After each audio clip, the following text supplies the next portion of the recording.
구약성경 11면에 나와 있습니다. 창세기 9장 20절에서 23절 저와 여러분이 찾으셔서 한 절씩 교독하겠습니다. 창세기 9장 20절입니다. 노아가 농사를 시작하여 포도나무를 심었더니 포도주를 마시고 취하여 그 장막 안에서 벌거벗은지라. 가나안의 아버지 함이 그의 아버지의 하체를 보고 밖으로 나가서 그의 두 형제에게 알림해 셈과 야벳이 옷을 가져다가 자기들의 어깨에 메고 뒷걸음쳐 들어가서 그들의 아버지의 하체를 덮었으며 그들이 얼굴을 돌이키고 그들의 아버지의 하체를 보지 아니하였더라. 아멘. 네, 오늘은 관계를 여는 열쇠 존중이라는 제목으로 오늘이 어버이 주일이자 스승의 주일로 지킵니다. 다음 주일이 우리 신자 초청 주일이기 때문에 스승의 주일로 하지 못해서 어버이 주일, 스승의 주일 말씀의 제목을 한번 따라합시다. 존중, 관계 열쇠. 저와 여러분이 존중의 삶을 회복함으로 하나님 주시는 복을 누리시기를 예수님의 이름으로 축원합니다. 부부 사이가 나쁜 그 부부 관계를 살펴보면 얼마나 부부 관계에 서로 무시하는지 모릅니다. 반면에 부부 관계가 좋은 가정을 보면 서로 존중하는 가정이죠. 이처럼 부부 사이에 존중이 중요한 것처럼 인간관계에서 존중은 매우 중요한 키입니다. 존중받으면 상대방의 마음을 열 수가 있죠. 그런데 여러분, 이런 존중이라는 이 키워드는 하나님과 우리 사이에도 굉장히 중요하다는 것입니다. 성경 말씀에 뭐라고 되어 있습니까? 사무엘상 2장 30절 우리가 같이 한번 읽어보겠습니다.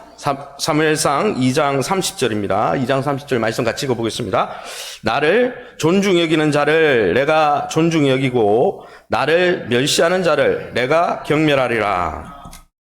하나님은 일방적으로 사랑하는 분이 아니에요. 인격적인 분입니다. 인격적인 사랑을 하는 분입니다. 인격적이라는 단어가 뭡니까? 소통하고 서로 관계가 윈윈할 때 하나님 복이 오는 거지, 나는 멋대로 사는데 하나님 무조건 나를 복줘야 된다, 그런 하나님 성경이 없습니다.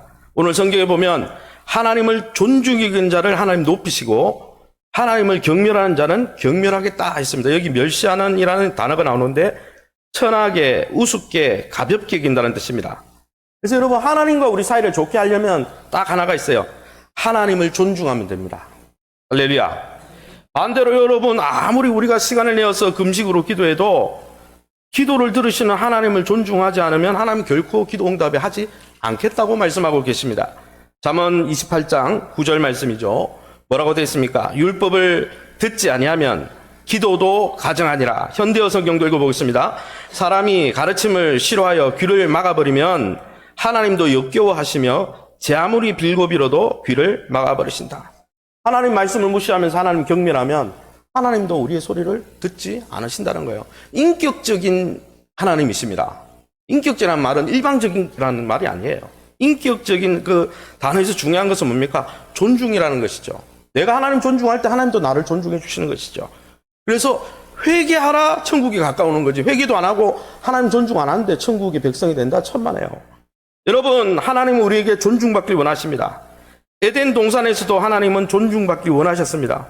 그런데 아담과 하와는 말씀을 경홀히 여김으로 하나님을 존중하지 않고 하나님을 경멸해 버렸어요. 그리고 어떻게 됐습니까? 에덴 동산의 모든 축복을 존중하지 않으니까 다 잃어버렸어요. 존중의 원리는 오늘도 마찬가지입니다. 여러분 잘 아시는 맥도날드 창업자인 레이크 록은 그 기업이 성공한 가장 중요한 원리로 존중을 뽑았어요. 그래서 직원들에게 항상 교육할 때 서로 존중해야 성공할 수 있다. 그래서 여러분, 맥도날드가 성공하는 이유는 존중 때문입니다. 사회학자들은 또 뭐라고 이야기합니까? 사람에게 가장 강한 욕구가 있는데 그것은 성적인 욕구가 아니고 가장 강한 욕구는 뭐냐면 인정받고 존중받고자 하는 욕구가 제일 크다는 거예요. 여러분, 그래서 모든 사람은 살아가면서 나는 저 사람에게 존중받고 있나? 저 사람에게 소중한 사람인가? 이걸 항상 되뇌인다는 것이죠. 많은 유명 연예인들이 왜 우울증에 걸려서 극단적 자살을 합니까? SNS상에서 존중받지 못하고 악플에 시달릴 때 자기 존재감을 잃어버리니까 그냥 인생을 포기하는 거예요. 그러면 여러분, 관계에 정말 중요한 이 존중이라는 가치는 어디서 배워야 할까요? 바로 가정에서 배워야 한다는 것입니다. 신명기 5장 16절에 뭐라고 되어 있습니까? 같이 읽어보겠습니다. 내 부모를 공경하라. 그리하면 내 하나님 여호와가 내게 준 땅에서 내 생명이 길고 복을 누리리라. 아멘. 신명기 5장은 10계명을 이야기하는 본문이거든요. 10계명은 두 돌비로 되어 있었습니다. 첫 번째 돌비는 하나님에 대한 것, 두 번째 돌비는 인간에 대한, 사람에 대한 계명입니다. 근데 사람에 대한, 사람과의 맺는 관계 속에서 첫 번째 계명이 뭡니까? 부모를 존중하라는 것입니다. 여러분, 부모를 존경하고 존중할 때 인간관계의 모든 관계들이 열리는 것이죠. 할렐루야. 그러나 여러분, 요즘 MZ세대의 젊은이들은 어떻습니까? 부모의 권위를 무시하는 걸 자랑처럼, 자기의 독립성을 확보한 것처럼 여깁니다. 여러분, 그건 저주입니다. 왜냐하면 성경은 이렇게 말씀하고 있기 때문이죠. 신명기 27장 16절에 그의 부모를 경홀히 여기는 자는 저주를 받을 것이라 할 것이요 모든 백성은 아멘 할지니라.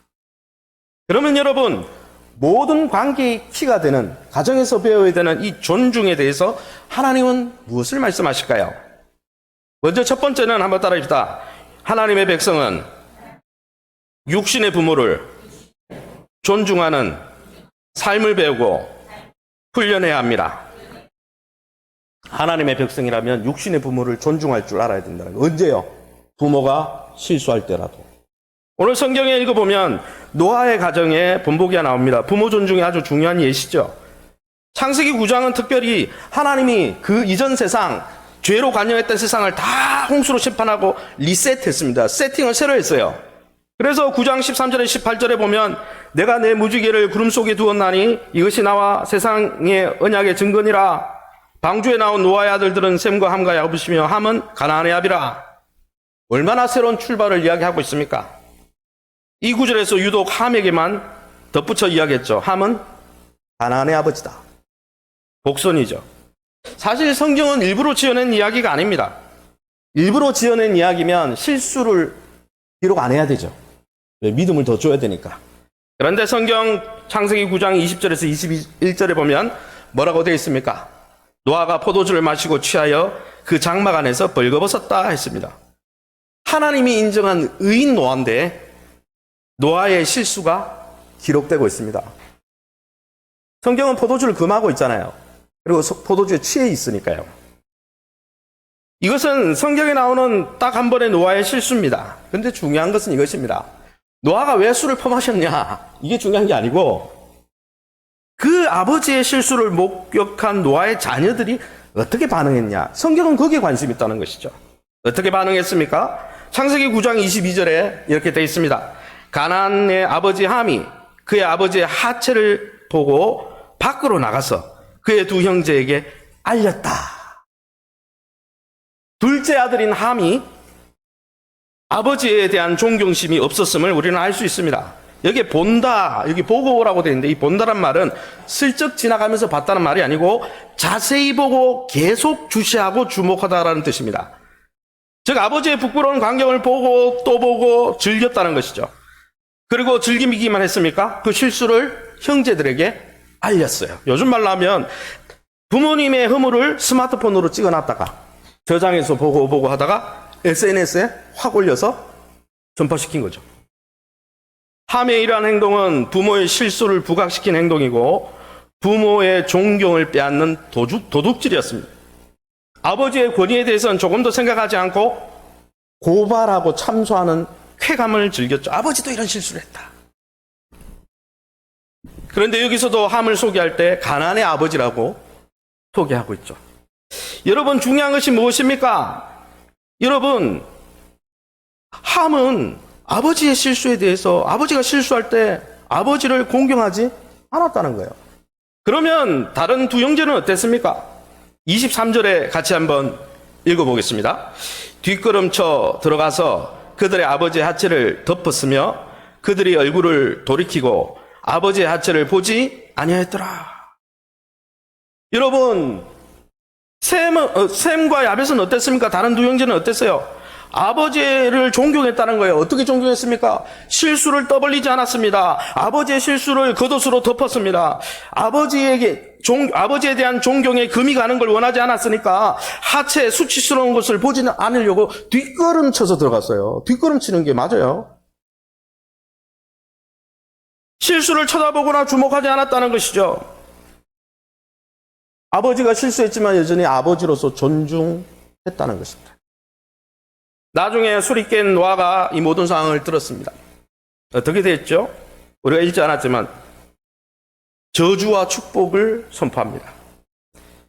노아가 너무 홧김에 발질이 아닌가. 여러분, 노아는 600년 동안 하나님과 동행한 사람이에요. 한 번 실수했지만 하나님께 의인이라고 칭함을 받은 사람입니다.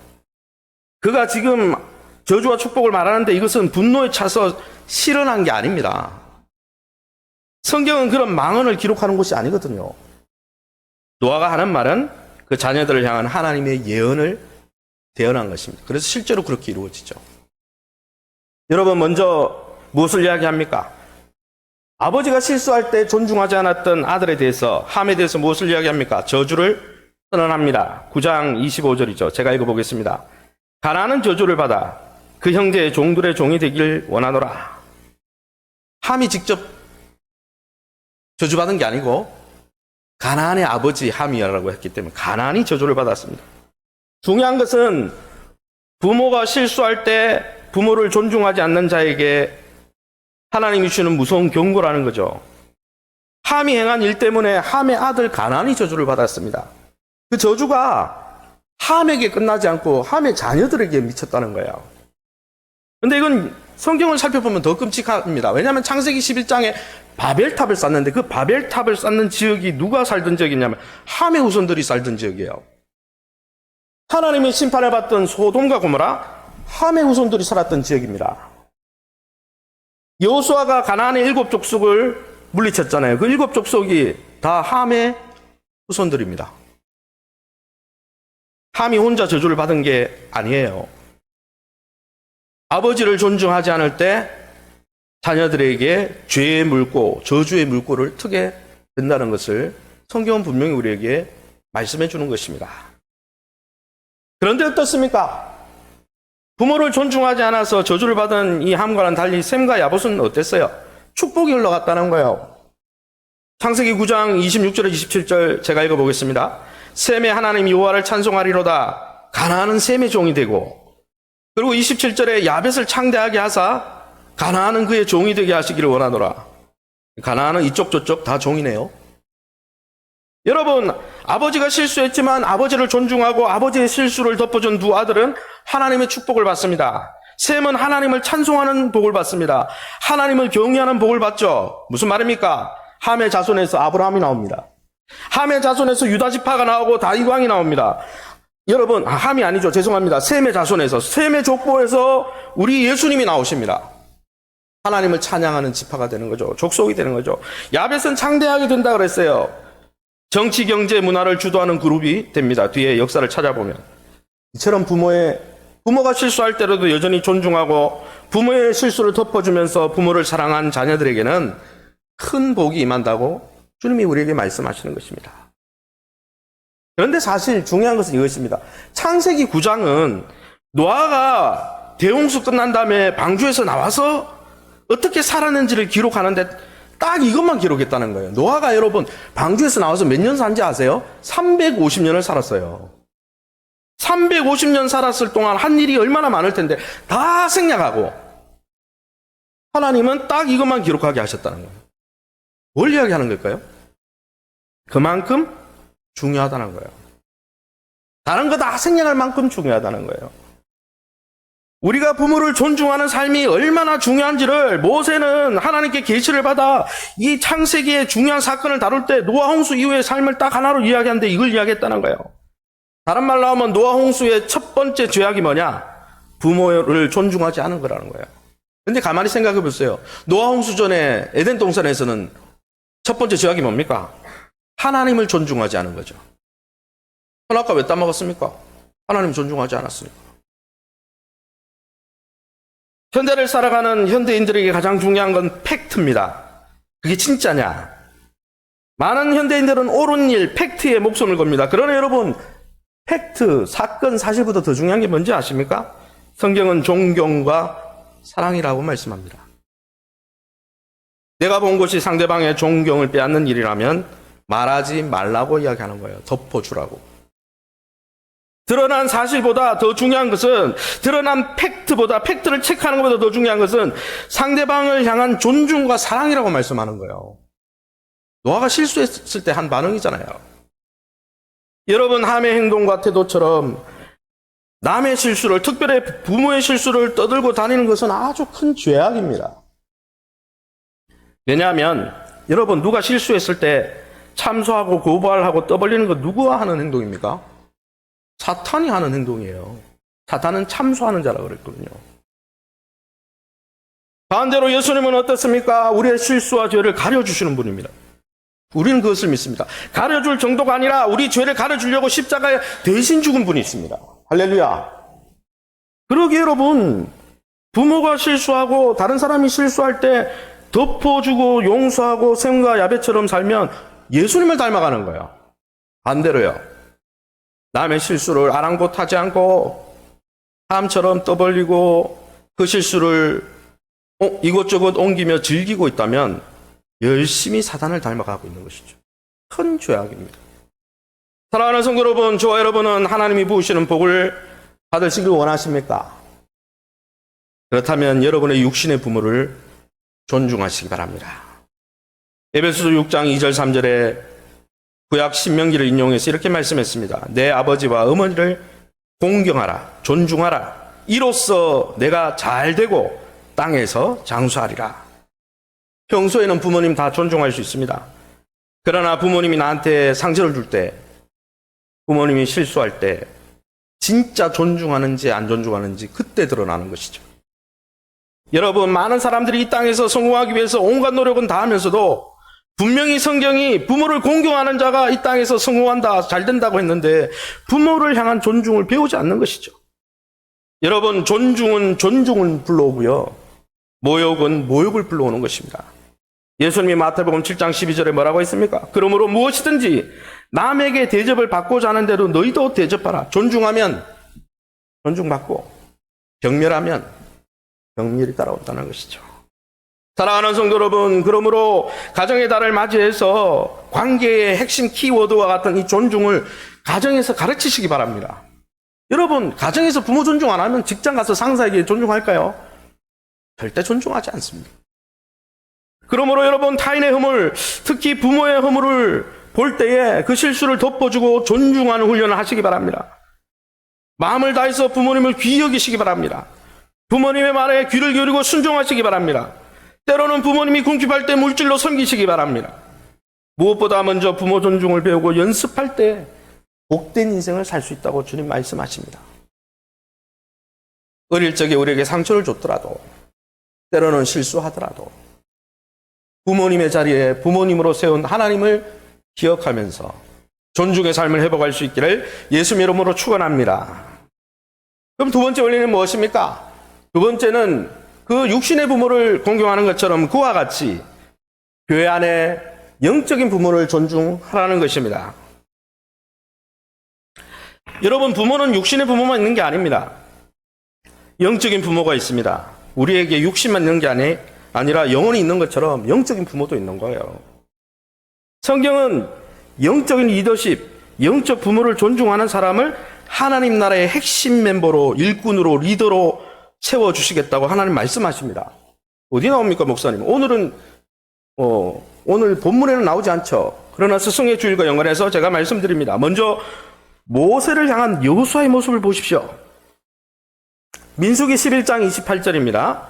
뭐라고 되어 있는지 제가 읽어보겠습니다. 모세를 섬기는 눈의 아들 여호수아가, 여호수아 1장 1절, 여호와께서 모세의 수종자 눈의 아들 여호수아에게는 두 가지 닉네임이 있었습니다. 첫 번째 닉네임은 눈, 육신의 아버지가 눈이기 때문에 눈이 좋아서 눈의 아들이 아니에요. 아버지가 눈이에요. 눈의 아들.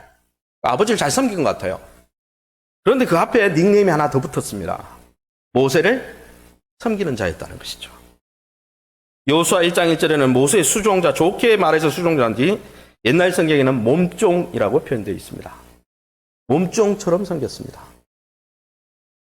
모세와 여호수아의 나이 차이는 40년 차입니다. 그러면 여호수아가 모세를 몸종처럼 따르고 섬길 때 모세가 완벽해서 그렇게 섬겼을까요? 우리는 자꾸 완벽한 걸 원해요. 부모도 완벽해야 되고 지도자도 완벽해야 되고 국가의 위정자도 완벽해야 되고 안 그러면 나는 존중 안 할 거야. 그게 틀린 거예요. 여러분, 모세가 얼마나 실수가 많았습니까? 그러나 여호수아는 모세의 실수로 모세를 평가하지 않았습니다. 사실 목회적 관점에서 보면 모세는 정말 목회에 실패한 사람이에요. 장전만 60만 명, 어린아이까지만 하면 200만에서 300만 명이 가나안 땅에 못 들어가고 모세 곁에서 다 죽었어요. 실패한 거지. 안 그렇습니까? 다른 말로 하면 모세가 개척을 하고 목회를 했는데 약속의 땅에 모두 못 들어갔어요. 물론 모세가 잘못 가르친 건 아니에요. 백성이 고집을 부리고 불순종했기 때문이죠. 그러나 어떻게 보든 모세는 목회에 실패한 사람이에요. 딱 2명만 남았잖아요. 다 떠나고. 그러나 여러분, 여호수아가 그런 모세가 목회를 실패했다고 비난하거나 그의 곁을 떠났다라는 기록은 없습니다. 무려 40년 동안이나 한결같이 모세를 섬겼어요. 여호수아는 모세를 존중하기로 결심한 사람입니다. 그래서 모세가 그의 리더십을 누구에게 넘깁니까? 하나님 누구를 세웁니까? 여호수아를 세운 거예요. 딴 사람 세운 게 아니에요. 여러분, 여호수아만 그렇습니까? 성경 한번 둘러봅시다. 여러분, 엘리 제사장 가문 계율로 보면 엘리 제사장을 향해서 사무엘 제사장이 어떤 태도를 보였습니까? 사무엘은 엘리 제사장을 존중하다가 그 다음 지도자가 되었어요. 그런데 여러분, 엘리 제사장이 실수가 없었어요? 실수 덩어리였습니다. 죄송한 이야기인데. 엘리 제사장은 영성이 부족한 사람이었어요. 그러나 사무엘은 엘리 제사장의 인격이나 됨됨이보다 엘리가 제사장이라는, 하나님이 제사장이 세웠다는 그 위치를 보고 존중했다는 거예요. 사무엘이 엘리 가문의 비리를 몰랐을까요? 어릴 때부터 엘리 제사장 옆에 있었는데 물질을 빼돌리고 자녀들이 행음을 행하는 거 몰랐을까요? 그러나 성경에 읽어보면 사무엘은 언제나 엘리 제사장을 존중했고 밤중에 불러도 뛰어나가서 수발을 들었어요. 그 결과 어떻게 됐습니까? 엘리 제사장을 피하고 나서 다음 영적 지도자로 하나님이 사무엘을 세우셨습니다. 그런데 여러분, 사무엘이 이렇게 엉망진창인 엘리 제사장을 어떻게 존중하며 살 수 있었을까요? 엄마에게 배운 겁니다. 가정에서. 엄마가 누구예요? 한나입니다. 한나가 어떤 일이 있었습니까?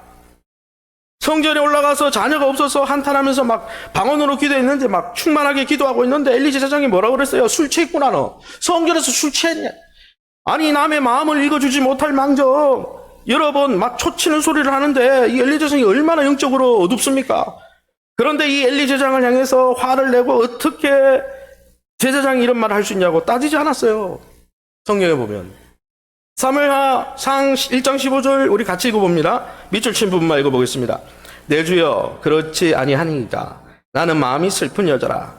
포도주나 독주를 마신 것이 아니요 아버지 앞에 여호와 앞에 내 심정을 통한 것뿐이오니 평안히 가라. 이스라엘 하나님이 내가 기도하여 구한 것을 허락하여 하시기를 원하노라. 한나의 억장이 무너지는 상황, 그 가정 상황을 잘 모르면서 책망망했던 엘리 제사장을 향해서 뭐라고 부릅니까? 한나가 대답하여 이럴 때 네? 주여라고 했어요. 로드를 불렀다고요. 존경심이 담긴 표현이죠. 여러분 같으면 기도하는데 이렇게 대책 없이 엉뚱한 소리 하는 사람에게 네 주여 하겠습니까? 이렇게 존경심 담긴 한나의 말을 들은 제사장은 17절에 축복해 줍니다. 그리고 축복 바로 다음 구절이 뭐냐면 하나님이 그 한나의 기도를 기억하사 사무엘을 주셨다고 바로 나옵니다. 여러분, 가장 복된 인생은 그래서 가정에서 존중을 배우는 거예요. 존중. 지도자가 실수 안 해서가 아니라 실수했음에도 불구하고 노아처럼 실수했음에도 불구하고 엘리처럼 엉망진창임에도 불구하고 존중할 줄 아는 걸 배워야 되는 거예요. 여러분, 제사장 가문만 그랬습니까? 왕 계열을 한번 살펴봅시다. 이미 세워진 선임자 사울왕을 통해서 다윗의 태도가 어땠습니까? 다윗은요, 질투심과 시기심에 미친 악신이 들렸다고 나오잖아요. 시기심에 미친 사울왕을 존중하다가 다음 대권을 이었습니다. 하나님 그렇게 하셨죠. 사무엘상 26장 11절에 그 대표적인 사건이 나옵니다. 제가 읽어보겠습니다. 내가 손을 들어 여호와의 기름 부음 받은 자를 치는 것을 여호와께서 금하시나니 창과 물병만 가지고 가자. 사울을 죽일 수 있는 기회가 왔는데, 2번이나 왔는데 다윗은 그렇게 하지 않았습니다. 만약 다윗이 자기 기분대로 울컥해서 사울왕을 죽였다면 왕이 될 수 있었을까요? 저는 안 됐다고 생각합니다. 왜요? 하나님이 그렇게 하시니까. 여러분, 그러기에 여러분의 인생에 사울과 같이 엘리와 같은 존재가 나타나면 하나님이 여러분에게 존중을 시험하고 있다는 사실을 기억해야 합니다. 부모님에게 그런 모습이 보이거나 영적 지도자에게 그런 모습이 보이거나 직장에서 상사에게 그런 모습이 보여서, 아니면 남편에게서 그런 모습이 보여서 내가 존중하지 못할 때 하나님 시험하고 계신 거예요. 또한 어떻습니까? 선지자 엘리사가 엘리야를 얼마나 존중했습니까? 열왕기하 2장 12절에요. 엘리사가 보고 소리 지르되, 엘리야가 하늘로 올라가고 있습니다. 엘리사가 보고 소리 지르되, 내 아버지여, 내 아버지여, 이스라엘의 병과 그 마병이여. 여러분, 제자 엘리사가 스승 엘리야를 뭐라고 부릅니까? 아버지라 불렀어요. 무슨 말입니까? 아버지처럼 존중했어요. 아버지처럼 존중하니까 하나님 어떻게 하셨습니까? 엘리야가 가진 능력에 갑절을 주셨어요. 엘리사에게. 할렐루야.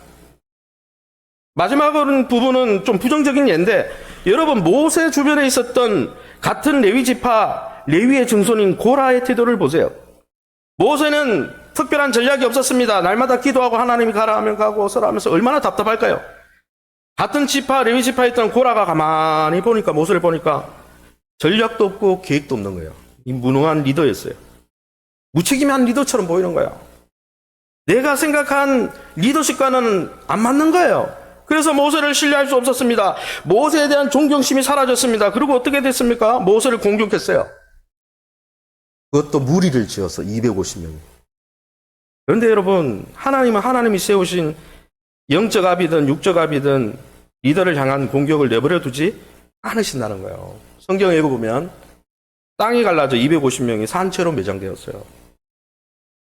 게다가 또 어떻습니까? 어느 날 모세가 이방 여인과 결혼했어요. 원래 아내가 있는데 실수한 거죠, 분명히. 실수한 게 맞아요. 그런데 하나님은 모세를 책망 안 하고 모세의 리더십을 깎아내리던 가족인 미리암을 문둥병으로 징계하셨습니다. 참 이해하기가 어려운 사건이죠. 그런데 하나 알 수 있는 것은 뭐냐? 하나님은 하나님이 세운 육적인 압이든 영적인 압이든 그 사람이 실수를 했건 안 했건 존중하지 않고 조롱하고 비난하고 폄하하는 걸 매우 싫어하신다는 거예요. 그건 알 수 있어요. 그러기에 여러분, 리더에게 문제가 생겼을 때 존경하는 게 어렵습니다. 리더십에 문제가 있을 때. 그러나 존중한다면 하나님이 귀히 보십니다. 할렐루야. 그렇다면 우리는 목회자를 왜 존중해야 될까요? 첫 번째는 한번 따라합시다. 나를 위해서입니다. 여러분, 결론부터 말하자면 영적 지도자나 목회자나 또 부교육자들 왜 존중해야 됩니까? 다 나를 위한 거예요. 목회자를 존중하고 사랑하지 않으면 일단 설교가 안 들립니다. 설교가 안 들리면 하나님 주신 은혜를 못 받습니다. 사단이 주로 쓰는 전략입니다. 이단들이 주로 쓰는 전략이에요. 목회자에 대해서 막 부정적인 이야기를 하고 은혜를 못 받게 만들고 자기 그룹으로 땡겨버리죠. 두 번째는 무엇이냐? 나를 위해서 존중해야 되고, 두 번째는 우리 가정의 배우자와 자녀들의 믿음을 지켜주기 위해서입니다. 여러분이 지도자에 대해서 불평을 하면, 존중하지 않고 불평하면 집에 가서도 할 거 아니에요. 그러면 그 소리를 들은 자녀들이 목회자들 좋아하겠습니까? 싫어하겠죠. 그럼 자녀들이 믿음 생활 할까요? 안 하는 거예요. 리서치에 의하면 많은 중직자들의 자녀들이 교회를 떠나는 이유는 가정에서 부모님들이 목회자에 대해서 존중을 가르치지 않고 불평을 하니까. 배워서. 그래서 여러분, 우리의 가정을 지키려면 우리가 이 존중하는 걸 훈련해야 돼요. 존중은 사랑의 방법이에요. 부모를 사랑하는 방법은 존중하는 거예요. 카네이션 한 건 달아준다고 존중하는 건 아니잖아요. 부모님 평소에 말씀에 귀를 기울이고 부모님의 그 권위를 존중해 드리고, 그죠? 세 번째는 왜 목회자를 존중해야 되느냐? 우리를 위해서도 맞지만 한번 따라합시다. 목회자도 상처를 입으면 사역의 열정이 사라집니다. 목회자도요, 상처받으면 목회하기가 싫어요. 죄송한데. 목회자는 존중을 먹고 사는 사람입니다. 왜요? 우리가 세상 직업처럼 많이 받는 게 아니에요. 큰 교회 빼고는 다 어렵습니다. 그래서 여러분, 존중 때문에 사는 거예요. 그런데 목회자들이 존중받지 못하면요, 열정적으로 사역하고 싶지 않아요. 적당하게 사역하고 말지.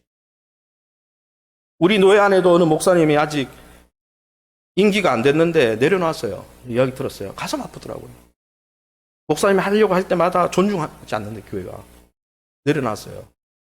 대구 지역에 또 유명한 교회, 이제 원로 곧 있으면 원로 추대인데 원로도 내려놓고 아이메트 하더라고요. 이유는요, 교회가 존중하지 않으니까 싫다는 거예요. 원로도.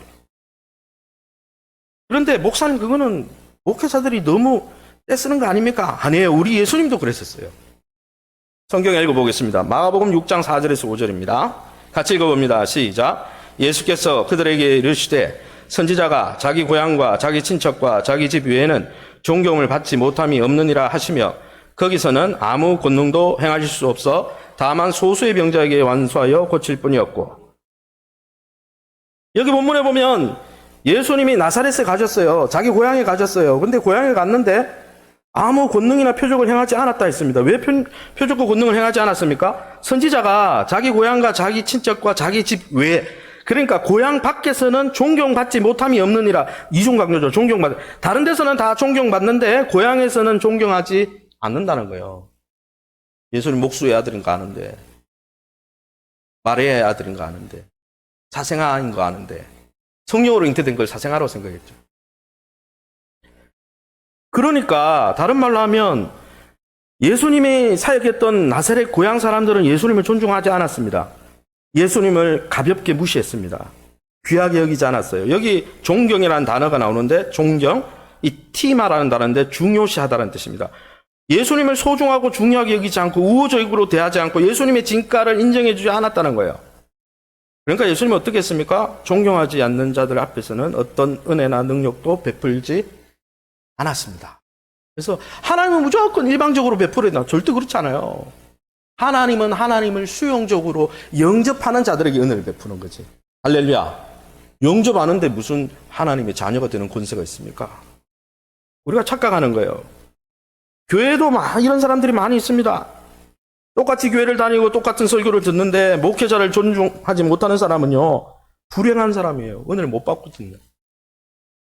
여러분, 게다가 존경을 받지 못하는 목회자는 예수님처럼 사역하기가 싫어요. 거기서는. 그러게 여러분, 성도는 목회자가 실수를 하고 좀 연약한 부분이 있어도 존중해 줘야 되는 거예요. 이건 성경의 명령입니다. 네 번째는 한번 따라합시다. 존중하면 하나님의 상급이 있기 때문에 존중해 줘야 합니다. 마태복음 10장 40절에 42절에 세번역 성경 제가 읽어보겠습니다. 너희를 맞아들이는 사람은 나를 맞아들이는 것이요. 41절에 예언자를 예언자로 맞아들이는 사람은, 의인을 의인이라고 해서 맞아들이는 사람은, 이 작은 사람들 가운데 하나에게 내 제자라고 해서 냉수 한 그릇도 주는 사람은 뭘 잃지 않는다고요? 상을 잃지 않는다. 무슨 말입니까? 너희는 예수님의 제자를 이야기합니다.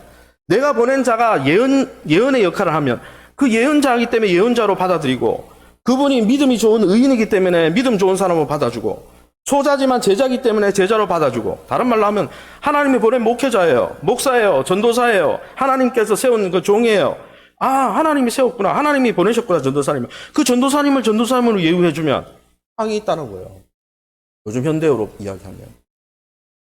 여러분, 진짜 존중은 영적 지도자가 얼마나 품격에 맞느냐에 대해서 존중하는 게 아니고, 그 지도자를 주님이 보냈기 때문에 그들을 맞아들이는 것이 예수님을 맞아들이는 거기 때문에, 그 믿음 때문에 존중하는 겁니다. 그렇게 존중하면 보상이 있다는 거예요. 실수한 부모님을 하나님이 세우셨다는 걸 믿고 받아들일 때 셈과 야빗이 복을 받았던 것이 똑같은 원리죠. 그러면 이제 제가 말씀을 정리하면서 어떻게 하면 목회자를 존중해 줄 수 있습니까? 한번 따라합시다. 목회자의 위치를 알고 존중해 줘야 됩니다. 성경에 제가 우리 같이 한번 읽어보겠습니다. 시작. 자기 직무를, 디모데전서 5장 17절 시작. 자기 직무를 훌륭하게 수행하는 장로들은 충분한 보수와 높은 존경을 받아야 합니다. 설교와 교육의 열성을 다하는 장로들은 특별히 더 그렇습니다. 18절에는 왜 그들에게 페이를, 그렇게 보수를 줘야 되는지 구약 성경을 인용하고 있습니다. 이 성경을 읽어보면, 특별히 설교와 교육, 그러니까 목회자들 이야기하죠. 강도 장로라고. 강도는 설교라는 뜻이고, 치리 장로는 우리 장로님들이고, 강도 장로는 우리 목회자들 이야기하는 거죠. 목회자들을 왜 이렇게 해야 되냐? 더 존중해 줘야 되는데, 높은 존경 앞에 뭐냐면 충분한 보수라는 말이 나옵니다. 무슨 말이냐? 보수를 주고 생활비를 주는 이유는 존경하는 의미에서 주는 거예요. 이 동격으로 돼 있어요. 여러분, 존경의 의미로 목회자들의 생활비를 교회가 지불하는 거예요. 다른 말로 뒤집어 놓고 이야기하면 교회에서 페이를 받고 생활비 줬으니까 교회가 부리는 직원이 아닙니다. 직원 부리도 교육자들을 부리면 안 되는 거예요. 왜요? 성경은 존중의 의미로 생활비를 주라 했기 때문에. 여러분, 영적 리더십을 존중하길 하나님은 원하셔서 그들의 경제적인 문제까지 책임지라고 신명기 말씀을 빗대서 이야기하고 있는데, 여러분, 목회자들을 존중하지 않으면 하나님을 모욕하는 거예요. 두 번째는 무엇입니까? 한번 따라합시다. 호칭을 바꾸십시오. 카톨릭에는요, 성직자를 파더라고 합니다. 아버지라고 부릅니다. 카톨릭에는. 불교에서는 뭐라고 부릅니까? 스라고 부릅니까? 스님이라고 부릅니까? 스님이라 하잖아요. 근데 이상하게 기독교 안에서는요, 뭐뭐뭐 목사, 뭐뭐뭐 전도사, 님자도 안 붙여요, 잘. 제가 어느 성도에게 문자 받은 적이 있는데, 뭐뭐뭐 목사, 뭐뭐뭐 전도사, 그냥 호칭 그냥 하더라고요. 존중하지 않고, 그 뒤에 막 상처가 되는 말을 쏟아놓더라고요. 존중하지 않으니까 막 상처를 주는 거죠. 여러분, 호칭부터 바꿔야 됩니다. 존중의 의미로. 세 번째는 따라합시다. 목회자 앞에서 무례히 행동하지 맙시다. 사도행전 10장 25절입니다. 제가 읽어보겠습니다. 쉬운 성경. 베드로가 안으로 들어가자 고넬료가 그를 맞이했습니다. 그는 베드로의 발 앞에 엎드려 절했습니다. 여러분, 고넬료가 누굽니까? 세상 말로 하면 로마의 백부장이에요. 사회적으로, 경제적으로 세상에서 높은 위치에 있는 사람들이에요. 그런데 세상에 높은 위치에 있던 이 사람이 영적 지도자인 베드로를 만나자 어떻게 했습니까? 거기에 발 앞에 엎드려 절했어요. 다른 말로 하면 세상에서는 사회적으로 높은 위치를 갖고 있지만 영적인 권위 앞에 자기를 낮췄다는 거예요. 그러니까 성령이 임했죠, 그게. 그런데 한국 교회 안에는 어느샌가 세상에서 높은 위치 갖고 있으면 교회 안에서도 대접받으려고 해요. 세상에서 가진 재력, 권세로 목회자들 이렇게 막 움직이려고 그래요. 내가 세상에서 회장이니까, 내가 세상에서 교수니까, 내가 이만큼 잘 살고 11조 이만큼 하고 봉사하니까 목회자를 무시합니다. 조종하려고. 여러분, 그게 믿음의 바른 행동일까요? 아니에요, 그거는. 그러면 이 고넬료가 얼마나 높은 사람인데 베드로 앞에 왜 절합니까? 베드로가 실수가 없고 사도였으니까요. 베드로 실수가 엄청 많아요. 성경 읽어보면. 부활하고 나서, 예수님 부활하신 몸 입고 나서도요, 사도 바울 앞에서 이방인에게 복음 전하는 거 안 된다고 말했다가 교회 앞에서 면박을 받은 적도 있어요. 여러분, 하나님이 세운 영적 지도력 무시하는 거, 하나님은 악하게 보세요, 그걸. 좋은 게 아니에요. 한번 따라합시다. 또, 목회자의 목회 계획과 설교와 가르침에 순종하고 협력해야 합니다. 요즘 중대형 큰 교회는 당에 재직해 이런 말 쓰지 않습니다. 목양, 한번 따라합시다. 목양, 협력위원회. 들어가 보세요, 큰 교회들 다. 부흥하는 교회들 들어가 보세요. 목양 협력위원회 이러지. 무슨 말이에요? 직분자들은 목회자에게 협력하고 목회가 잘 되기 위해서 협력하는, 목양 협력하는 위원들이라는 거예요. 설교와 목회를 평가하는 자들이 아니에요. 하나님이 모임들을 주시고 전도회를 주신 것은 목회자를 평가하고 품평에 열라고 준 게 아니라고요. 협력하라고 준 거지. 다섯 번째는 따라합시다. 누구보다도 목회자 편에 서야 합니다. 여러분, 여러분의 아내와 같이 나갔는데 딴 사람하고 막 싸우는데, 뭐 이렇게 다툼이 일어났는데, 가만히 들어보니까, 저 반대편에 있는 다른 사람의 아내가 하는 말이 아내의 흠이 다 맞아. 그런데 거기서 만약에 아내 편을 안 들고, 맞아요. 우리 아내가 그런 면이 있죠. 이러면은 그 소리를 듣고 있는 평생 남편을 위해 산 아내의 마음은 어떨까요? 아니, 무슨 다툼이 났는데 우리 아내 편을 안 들고 딴 사람 편을 들었어. 어떨까요? 집에 오면 아마 대단한 싸움이 일어날걸요? 갈라서자 할 수도 있어요. 마찬가지예요. 여러분이 섬기는 목회자와 세상과 갈등이 있을 때 여러분, 물론 공평과 정의로 판단해야 되지만 목회자 편에 서줘야 되는 거예요. 그럴 때 힘이 나는 거예요, 목회자가. 여러분, 그게 아니고 다른 아내 편을 들고 다른 사람 이야기 들고 내 아내 편을 안 들면요. 또 내 목회자의 마음 편을 안 들면요. 가끔은 내 양이 맞는가? 우리 성도가 맞는가? 나는 이들의 아버지인가? 회의가 드는 거예요. 이제 말씀을 정리하겠습니다. 여러분, 오늘 말씀을 들으면서 부모의 문제든 영적 지도자의 문제든 여러분의 마음에 불편함이 있다면 왜 목사님은 저렇게 제가 불편하게 하는 게 아니에요. 저는 성경만 이야기했어요. 성령이 여러분에게 깨우치시는 거예요. 할렐루야. 불편함이 없는 설교는 죽은 설교입니다. 여러분, 요즘 젊은이들이 리더십을 존중하지 않고 순종하지 않습니다. 존중과 순종을 귀찮은 용어로 생각하죠. 그러나 성경은 분명히 이야기합니다. 존중할 때 인생은 부유해지고 하나님의 은혜를 받는다고. 사랑하는 성도 여러분, 정말 하나님부터 은혜 받길 원하십니까? 그렇다면 여러분의 부모님 앞에서 하나님이 그 부모를 세웠구나라는 걸 생각하면서 여러분의 부모와 또 영적 지도자의 그 권위 앞에서 여러분을 낮추십시오. 겸손한 자가 하나님의 은혜를 받는 것입니다. 사랑하는 성도 여러분, 목회자나 육신의 부모가 완벽해서 존중하는 게 아니에요. 실수가 있지만 하나님이 그 자리에 세우셔서 우리를 돌보시기 때문에 하나님을 경외함으로 그를 세워주는 것이죠. 사랑하는 성도 여러분, 이제 말씀을 정리하겠습니다. 노아의 인생을 통해서 성경을 통해 딱 한 가지만 이야기했습니다. 영적 부모든 육적인 부모든 부모에 대한 존중이 가문의 미래를 결정한다는 거예요. 윗사람을 존중하는 사람은 도미노처럼 인생의 꼬리를 물고 은혜와 축복이 몰려옵니다. 그러나 육신의 부모든 영적인 부모든 존중 대신 고발하고 불평을 터뜨리면 사단의 편에 서면 인생 전체가 저주로 물드는 것이죠. 사랑하는 성도 여러분, 저와 여러분, 주위에 있는 육신과 영적인 아비를 존경하는 사람입니까? 매 순간 존중의 씨앗을 열심히 뿌려서 하나님이 주시는 최고의 인생을 사시기를 예수님 이름으로 축원합니다.